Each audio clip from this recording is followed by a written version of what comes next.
Welcome to Shanthi simple cooking. நம்ம இன்னைக்கு வாழை இலையில அடை தான் செய்ய போகிறோம். இது கேரளா ஸ்பெஷல். ரொம்ப டேஸ்டியாக இருக்கும், ரொம்ப ஈஸியாகவும் பண்ணிடலாம். இது வாழை பண்ணிங்கன்னா அதோட டேஸ்ட்டு தனியாக இருக்கும். வாங்க எப்படி செய்யுதுன்னு பார்ப்போம்.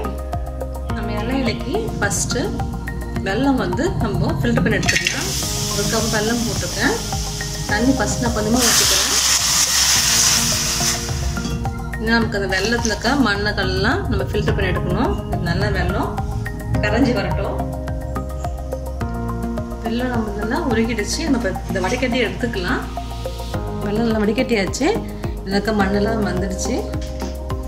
நம்ம இதே வெள்ளத்தை மறுபடியும் இந்த கடாயில் போட்டு கொதிக்க வச்சு வெள்ளத்தை மறுபடியும் நம்ம கொதிக்க வச்சுக்கலாம்.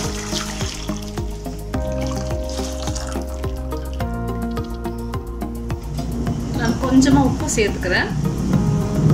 வெல்லம் தண்ணி நல்லா கொதிக்குது நமக்கு. இப்போ நம்ம இதை மாவு சேர்த்துக்கலாம். நான் இந்த கப்பில் தான் வெல்லம் எடுத்தேன். இதே கப்பில் நான் 1.5 கப்பு நான் மாவு போட்டுக்கிறேன். இதெல்லாம் கலந்து விட்டுக்கலாம்.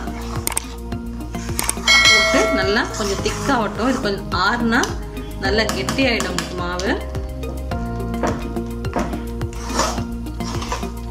மாவு நல்லா வெந்துடுச்சு. இப்போ நம்ம ஸ்டவ் ஆஃப் பண்ணிக்கலாம். இது ஆறுனதுக்கப்புறம் கொஞ்சம் நல்லா திக்காயிடும். பாருங்க, நம்மளுடைய மாவு நல்லா ஆறிடுச்சு. பாருங்க, நம்ம எவ்வளோ லூஸாக இருக்கணும், நல்லா கட்டி ஆயிடுச்சு. இப்போ இதில் நம்ம மற்ற பொருட்கள்லாம் சேர்த்துப்போம்.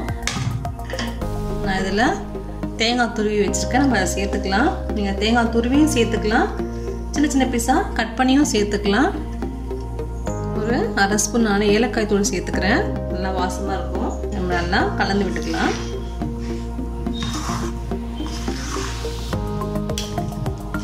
நான் இதில் கொஞ்சமாக திராட்சை வச்சுருக்கேன். நம்ம அதையும் போட்டுக்கலாம். நீங்கள் முந்திரி கூட வறுத்து நெய்யில் வறுத்து போட்டுக்கலாம். அதோட 2 வாழைப்பழம் வச்சுருக்கேன். நம்ம அதையும் இதை சேர்த்துக்கலாம். நல்லாயிருக்கும். வாழைப்பழம் போட்டுக்கலாம், நல்லா டேஸ்ட்டாக இருக்கும். சின்ன சின்ன பீஸாக கட் பண்ணி இதில் போட்டுக்கலாம். நம்ம எல்லாத்தையும் நல்லா கலந்து கொடுத்துருங்க. நம்மளுடைய மாவு ரெடியாக ஆயிடுச்சு. இப்போ நம்ம இதை இலையில வச்சுக்கலாம்.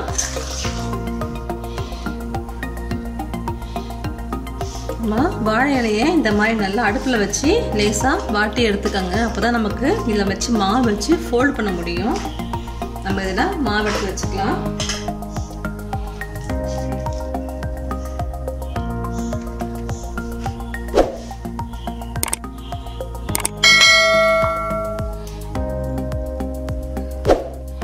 கொஞ்சமாக வச்சுக்கோங்க. இந்த பகுதி வச்சு இப்படி ஃபோல்ட் பண்ணிடுங்க. இட்லி பாத்திரத்தில் தண்ணி வச்சு நம்ம சூடு பண்ணிக்கலாம். இந்த மாதிரி எல்லா மாவை ரெடி பண்ணி வச்சுப்போம்.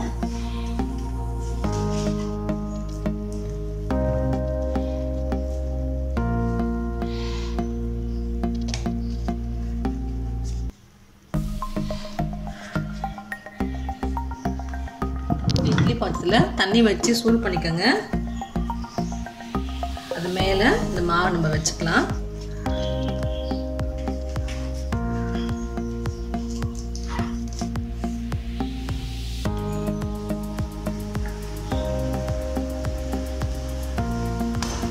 மூடி போட்டு லோ ஃப்ளேமில் 10 நிமிஷம் வச்சுக்கலாம். அப்புறம் அதுக்குள்ளே நமக்கு வெந்துடும். நமக்கு அடை ரெடி ஆச்சுன்னு பார்ப்போம்.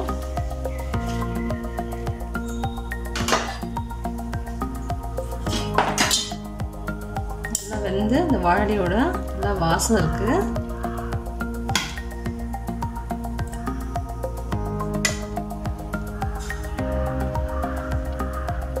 சூடாக இருக்கட்டும். நம்ம பிரித்து பார்க்கலாம்.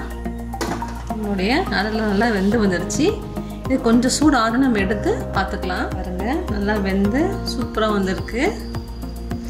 நம்ம இட்லி பாத்திரம் வச்சு தொட்டா அந்த இட்லி பாத்திரம் ஷேப்பில் வந்திருக்கு. உள்ள நல்லா வெந்திருக்கு. நல்லா சாஃப்டாக இருக்குது. இந்த வாழையோட வாசம் நல்லா இருக்குது. இது நல்லா டேஸ்ட்டாக இருக்கும்.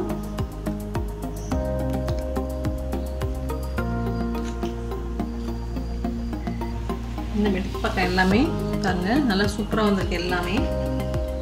அவ்வளோதான், நம்மளுடைய இலை அடை ரெடி ஆகிடுச்சு.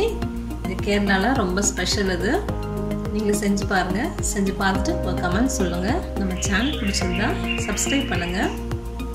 தேங்க்யூ.